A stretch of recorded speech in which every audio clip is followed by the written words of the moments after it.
எப்பயாவது உங்களுக்கு நெஞ்சு படபடன்னு அடிச்சுக்கிறது, ரொம்ப அழுகையும், ஆத்திரமும் வெளில வர்றது. ஆனா என்ன காரணத்தினால இப்ப அழுகை வருதுன்னு வெளில சொல்ல முடியாம தவிக்கிறது. இல்லன்னா ஒரு அளவிட முடியாத ஒரு கோபம். நம்ம பண்ற எல்லா வேலைகள்லயும் அதோட பிரதிபலிப்பு தெரியும். இதெல்லாம் நடக்கும்போது ஆக்சுவலா நம்ம உடம்புல என்ன நடக்குது? நம்ம மனசுல என்ன நடக்குதுன்னு உங்களுக்கு தெரியுமா? நம்ம மனசுல எப்போ பழைய நினைவுகள், அதுவும் வலி மிகுந்த நினைவுகள் வருதோ, அத நம்ம சரி பண்ணவே முடியாது. அந்த ஏமாற்றமோ, இல்ல அந்த அவமானமோ, துரோகமோ சரி பண்ண முடியாது அப்படிங்கும்போது ஏற்படுற அந்த பெயின், அந்த வலி தான் நம்மளோட பிஹேவியர்ல, நம்மளோட சுபாவத்துல இந்த மாதிரி வெளிப்படுறது. அப்போ இந்த மாதிரி வலி மிகுந்த நினைவுகள், நம்மளோட பாஸ்ட்ல இருக்கிற அந்த பெயின் நமக்கு வரமா, சாபமா அப்படிங்கறத இன்னைக்கு பார்த்துடலாமா? நம்ம எல்லாரோட ஜேர்னிலையுமே அழகான நினைவுகள் கண்டிப்பா இருக்கலாம். ஆனா அதே சமயம் வலி மிகுந்த நினைவுகளும் இருக்கிறதுக்கு நிறைய வாய்ப்புகள் இருக்கு. ஏன்னா நம்ம யாரும் மெஷின்ஸ் கிடையாது. எல்லாரும் மனுஷங்க தானே. எல்லாருக்குள்ளேயும் இருக்கிற அந்த கோபம், தாபம், எக்ஸ்பெக்டேஷன்ஸ், லவ் எல்லாமே சேர்ந்து வரும்போது சில நினைவுகள் ரொம்ப அழகானதாகவும், சில நினைவுகள் மறக்க முடியாததாகவும், வலி மிகுந்ததாகவும் இருக்கு. எப்போ நமக்கு இந்த வலி அளவுக்கு அதிகமா ஆயிட்டே இருக்கும் அப்படின்னா, முதல்ல நமக்கு வலி கொடுத்த அந்த நபர் நம்ம கிட்ட இன்னும் அதை உணர்ந்து சாரி சொல்லலையே, நம்ம கிட்ட மன்னிப்பு கேட்கலையே, இப்படி நம்ம அவங்கள ஹர்ட் பண்ணிட்டோம்னு கூட அவங்களுக்கு தோணலையே அப்படிங்கிற அந்த ஒரு எண்ணம். ரெண்டாவது, இப்போ வரைக்கும் நம்மள அவங்க கண்டுக்கவே இல்லை, அவங்க வழியில அவங்க இருக்காங்க, அவங்க லைஃப் அவங்க பார்த்துக்கிறாங்க, நான் இவ்வளோ வேதனையில் இருக்கேங்கிறத அவங்க உணரக்கூட இல்லை அப்படிங்கிற இந்த மாதிரி தாட்ஸ் தான் நம்மளோட வலியை இன்னும் ஜாஸ்திப்படுத்தும். இப்போ நம்ம கிளியரா ஒரு விஷயம் புரியுதான்னு பார்க்கலாம். இப்போ ஒரு நினைவு கொஞ்சம் வருஷங்களுக்கு முன்னாடியோ இல்லை கொஞ்சம் நாட்களுக்கு முன்னாடியோ ஒரு விஷயம் நடந்திருக்கு. ஒரு தடவை நம்ம அந்த நினைவுகளை ரீகால் பண்ணும்போதோ இல்லைன்னா நினைவு கூறும்போதோ எல்லா தடவையும் நம்மளோட அந்த ஏமாற்றம், கோபம், அழுகை, ஆத்திரம், கிரட்ஜ், வெஞ்சன்ஸ், இந்த பழி வாங்கணும் அப்படிங்கிற அந்த உணர்வோட இன்டென்சிட்டியை, ஆழத்தை அந்த இன்சிடென்ட் மேலே நம்ம ஆட் பண்ணிட்டே போகிறோம். அப்போ ஒரு தடவை நம்ம அந்த நினைவை ரீகால் பண்ணும்போதோ இல்லை நினைவு கூறும்போதோ நம்மளுடைய பர்சனல் இமோஷன்ஸான அந்த அழுகை, ஆத்திரம், கோபம், வெஞ்சன்ஸ், கிரட்ஜ், பழி வாங்குற எண்ணம், இது எல்லாத்தையுமே நம்ம அது கூட ஆட் பண்ணிட்டே போகிறதுனால ஒரு தடவை நம்ம அதை ஞாபகப்படுத்தி பார்க்கும்போதும் அந்த வலியோட ஆழம் அதிகரிச்சுட்டே போகும். ஏன்னா நம்மளோட இமோஷன்ஸை அந்த இன்சிடென்ட் மேலே நம்ம இன்வெஸ்ட் பண்ணிட்டே போகிறோம். நடந்த நிகழ்வு 10% இருந்தாலும் அது கூட நம்ம ரியாக்ட் பண்ணுறது, நம்மளோட இமோஷன்ஸை அட்டாச் பண்ணுறது மூலமாக அந்த வலியை டு த பவர் ஆஃப் 10 ஆக்கி ஒரு தடவை நம்ம ரீகால் பண்ணும்போதும் அந்த வலியை விட அதிகமான வலி நம்ம அனுபவிக்கிறோம். இதனால நம்மளுடைய ஆரோக்கியத்தில் என்ன கஷ்டம் இருக்குன்னு தெரியுமா? முதல்ல இந்த மாதிரி கசப்பான நினைவுகளையோ இல்லைனா வலி மிகுந்த சம்பவங்களை நீங்கள் நினைவு கூறும்போதோ உங்களுக்கு ஒரு இன்டைஜஷன் ப்ராப்ளம் வருது உங்களால் உணர முடியும். வயிறு சம்மந்தப்பட்ட உபாதைகள், அஜீர்ண கோளாறு, வயிறு கடன்னு கலங்குற மாதிரி இருக்குது, டக்குன்னு பாத்ரூம் போகிற மாதிரி இருக்குது, இது ஞாபகம் வந்தாலே எனக்கு வயிறெல்லாம் கலங்குது, பாத்ரூம் போகிற மாதிரி இருக்குது, அந்த மாதிரி நீங்கள் ஃபீல் பண்ணியிருக்கீங்களா? அப்படின்னா அந்த நினைவுகளால் நீங்கள் ரொம்ப டிஸ்டர்ப் ஆகிட்டே தான் இருக்கீங்க, இன்னும் அதில் நீங்கள் இன்வெஸ்ட் பண்ணிகிட்டே தான் இருக்கீங்கன்னு தான் அர்த்தம். ரெண்டாவது, உங்களுடைய தூக்கம் அளவுக்கு அதிகமாக டிஸ்டர்ப் ஆகிருக்கிறத உங்களால் உணர முடியும். ஒன்று, நீங்கள் தூங்கவே முடியாது, அப்படி இல்லைன்னா இந்த ரியாலிட்டிலேருந்து, இந்த வழியிலேருந்து நீங்கள் எஸ்கேப் ஆகணும்னு அளவுக்கு அதிகமாக ஏதாவது ஒரு அடிக்ஷனில், அது குடிப்பழக்கமாக இருக்கலாம், இல்லை ஏதாவது ஒரு வீடியோ பார்த்துட்டே தான் தூங்குவேன் அப்படிங்கிற மாதிரி தேவையில்லாத வீடியோஸ் பார்க்குறதா இருக்கலாம். இந்த மாதிரி ஏதோ ஒரு அடிக்ஷனை நோக்கி போய் வலுக்கட்டாயமாக தூக்கத்தை வரவழைச்சிக்கிட்டு நாள் கணக்கு, மணி நேரம் கணக்கு இல்லாமல் தூங்கிக்கிட்டே இருக்கிறது. ஸோ உங்கள் ஸ்லீப்பில் அந்த டிஸ்டர்பன்ஸ் இருக்கிறதும் அந்த பேட்டர்ன் கம்ப்ளீட்டாக சேஞ்ச் ஆகிருக்கிறதையும் உங்களால் உணர முடியும். மூணாவது, இது வரைக்கும் உங்களுக்கு இன்ட்ரெஸ்ட் இருந்த நிறைய விஷயங்கள்ல இப்போ கம்ப்ளீட்டாக இன்ட்ரெஸ்டே இல்லாமல் அதை பண்ணுறதுக்கு ஒரு மூடே இல்லாமல் இருக்கிறதும் இருக்கலாம். உடல் உறவில் இந்த கணவன் மனைவியோட இருக்கிற அந்த அந்யோன்யம்ல அவ்வளோ ஒரு குறைவு வந்திருக்கிறது உங்களால கவனிக்க முடியும். இன்னொன்று, அடிக்கடி ஜுரமோ, தலைவலியோ, உடல் வலியோ, ஏதோ ஒரு வலி உங்களோட இம்யூன் சிஸ்டம் ரொம்ப டிஸ்டர்ப் பண்ணிருக்கிறதுங்கிறத பார்க்க முடியும். இதை தவிர நம்ம இந்த மாதிரி பெயின்ஃபுல்லான மொமெண்ட்ஸை நம்ம நினைச்சு பார்க்கறதும், நம்மளோட எனர்ஜி மொத்தம் அதுலேயே ஃபோக்கஸ் பண்ணுறதும், இன்வெஸ்ட் பண்ணுறதும், கார்டியோ வாஸ்குலர் டிசீசஸ் ஏதாவது வரத்துக்கும், அதாவது இதயம், நுரையீரல் சம்மந்தப்பட்ட டிசார்டர்ஸோ இல்லை டிசீஸோ வரத்துக்கும் நிறைய வாய்ப்புகள் இருக்குது அப்படிங்கிறத நிறைய ஸ்டடீஸில் கண்டுபிடிச்சிருக்காங்க. இது மட்டும் இல்லாமல் நம்மளுடைய கோவத்தோட வெளிப்பாடு நம்மளுடைய குடும்ப உறுப்பினர்கள் மேலே போகிறதுனால நமக்கு ரிலேஷன்ஷிப் இஷ்யூஸ் வரத்துக்கும் சான்ஸ் இருக்குது. அப்போது நம்மளுடைய நார்மல் லைஃப்பில் எதையுமே என்ஜாய் பண்ண முடியாமல், எதுவுமே நம்ம செலிப்ரேட் பண்ண முடியாமல், ரிலேஷன்ஷிப்ஸ்லையும் ஸ்ட்ராங்காக மெயின்டைன் பண்ண முடியாமல் நம்ம இவ்வளோ தவிக்கிறதுக்கு அந்த பெயின்லேருந்து நமக்கு கிடைக்க போகிறது என்ன? இது நமக்கு வரமா சாபமா அப்படின்னு பார்த்தோம் அப்படின்னா, உங்களோட அந்த பெயின்ஃபுல் மூமெண்ட்ஸை நினச்சி பார்க்கும்போது நல்லா கூர்ந்து கவனிச்சிங்கன்னா, ஒன்று அந்த விஷயங்கள் நம்ம கையை மீறி போன விஷயமா இருக்கும், இல்லைனா நம்ம கண்ட்ரோலில் இல்லாத விஷயங்களாக இருக்கும். இதை பற்றி தான் நம்ம திரும்ப திரும்ப நினச்சி பார்த்து நம்ம மைண்டில் ரிஹர்ஸ் பண்ணிகிட்டே இருப்போம்.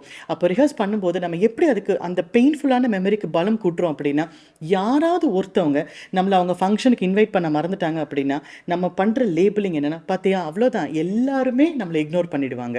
இல்லை யாரோ ஒருத்தவங்க நம்மளை பப்ளிக்காக ஏதாவது கொஞ்சம் ஹர்ட் பண்ணிட்டாங்கன்னா, பார்த்தியா எல்லாருமே என்னை ஹர்ட் பண்ணுவாங்க. இந்த மாதிரி நம்ம நார்மலாக நடக்கிற விஷயங்களை கூட அளவுக்கு அதிகமாக யோசித்து அதை இந்த ஒரு பெயின்ஃபுல்லான மொமெண்ட்டோட கனெக்ட் பண்ணி, எனக்கு எதுவுமே சரியாக நடக்காது, எனக்கு யாருமே இல்லை, எனக்கு எதுவுமே இல்லை அப்படிங்கிற அந்த ஒரு கற்பனையான ரியாலிட்டியை நம்மளே கிரியேட் பண்ணிப்போம்.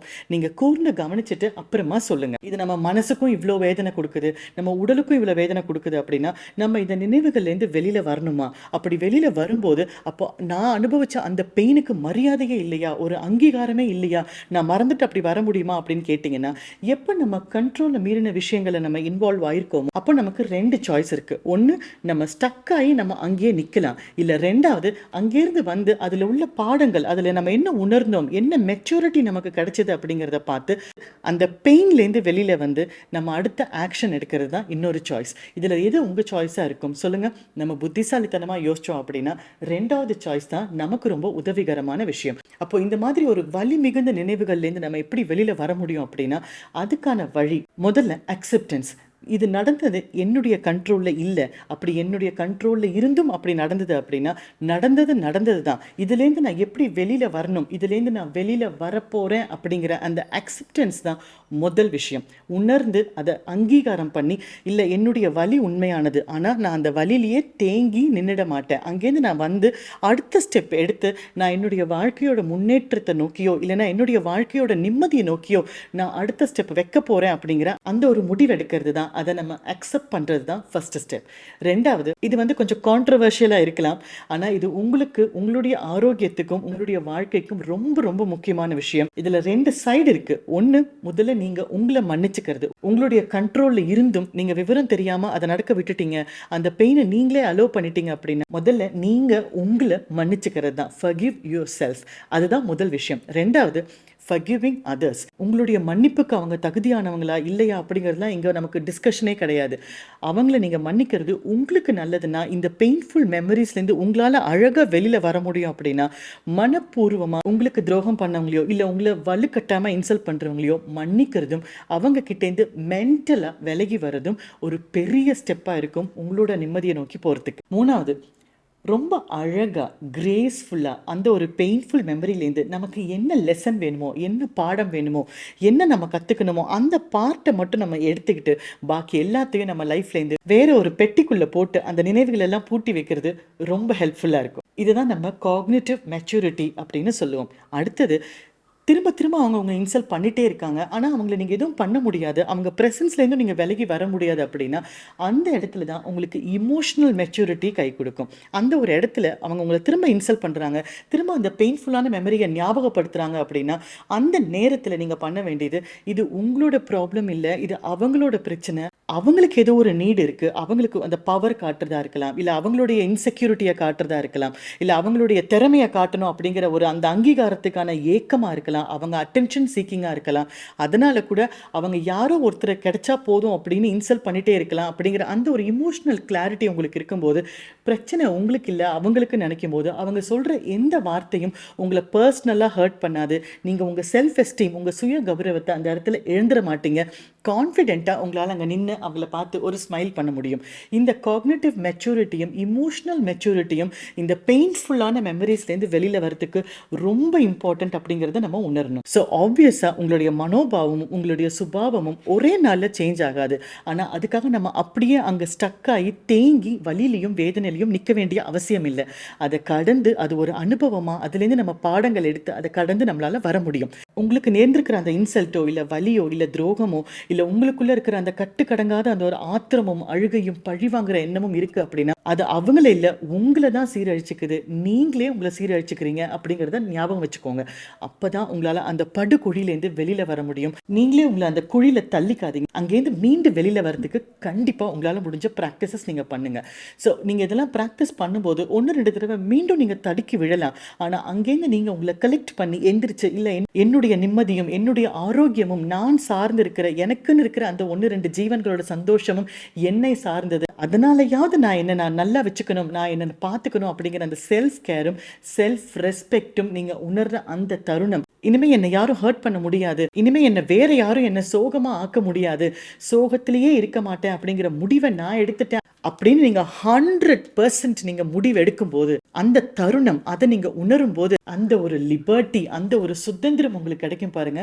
அதுக்கப்புறம்லேருந்து உங்க வாழ்க்கையில நடக்கிற எல்லா விஷயங்களையுமே வேறு ஒரு மெச்சூர்டு கண்ணோட்டத்திலேருந்து பார்க்க முடியும் அப்படிங்கிறத நீங்களே கண்டிப்பா உணர்வீங்க. அதனால கான்ஷியஸா சுய நினைவோட நீங்களே உங்களுக்கு ஹெல்ப் பண்ணிக்கோங்க. நீங்க விழுந்த குழியிலேருந்து கொஞ்சம் கொஞ்சமா மேலே ஏறி வாங்க. நடுவில் கொஞ்சம் இடத்துல அப்பப்போ சறுக்கல்கள் இருக்கலாம், ஆனா மனசு விட்டுறாம உங்களுடைய தன்னம்பிக்கையும் உங்களுடைய தைரியமும் உங்களுடைய சுய கௌரவமும் ரொம்ப முக்கியம் அப்படிங்கிறதையும், உங்களுடைய ஆரோக்கியம் உங்களோட நிம்மதி அதிமுக்கியம் அப்படிங்கிறதையும் உணர்ந்தீங்கன்னா கண்டிப்பா இந்த பெயின்ஃபுல்லான மெமரிஸ், இந்த நெகட்டிவ் பாஸ்ட் இதெல்லாம் மறக்க முடியாம தவிக்கிறதை விட அது தூரத்துலேருந்து உங்களால மெச்சூரிட்டியோட அழகா ஓ இதுவும் நம்ம வாழ்க்கையில நடந்திருக்கு அப்படின்னு பார்த்து கடந்து உங்களால வர முடியும். நீங்க யோசிச்சு பாருங்க, ப்ராக்டிஸ் பண்ணுங்க, கண்டிப்பா you will get better soon. All the best.